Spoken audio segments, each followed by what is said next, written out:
Iyanig ho ng magnitude 5 na lindol ang Calaca, Batangas bandang alas 8:24 kaninang umaga ayon ho yan sa Philippine Institute of Volcanology and Seismology.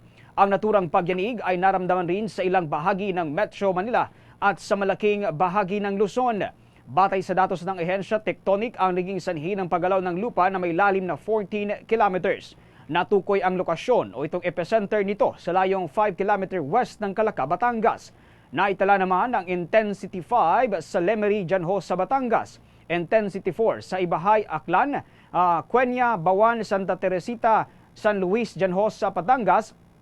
Tagaytay City sa Cavite, Muntinlupa City dito ho sa Metro Manila, Intensity 3 naman sa Culasi Antique, Laurel, Batangas City dyan ho sa Batangas, Tagaytay City sa Cavite, Dolores sa Quezon, Dunsol dyan ho sa probinsya ng Sorsogon, Intensity 2 sa Talisay, Rosario dyan ho sa Batangas, Magallanes dyan ho sa Cavite, Bawaca dyan ho sa Marinduque, Las Piñas, Pasay dito ho sa Metro Manila. Sa Rosario naman ho, dyan ho sa Northern Samar, Puerto Galera at dyan ho sa Oriental Mindoro.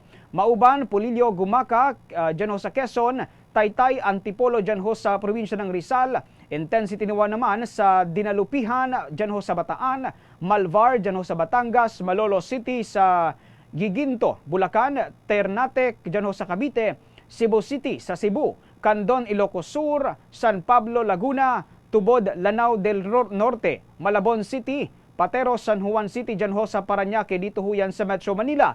Abrad de Ilog, Mamburao, dyan ho sa Occidental Mindoro, Bani sa Pangasinan, Lueban at Lukban, Lucena City, Alabat, dyan ho sa probinsya ng Quezon, Tanay, Rizal at Tupi, South Cotabato. Samantala, inaasahan pa rin ang mga aftershocks kasunod nga ng naturang pagyanig. Narito ang bahagi ng naging pahayag ni Philippine Institute of Volcanology and Seismology Director Dr. Teresito Bacolcol.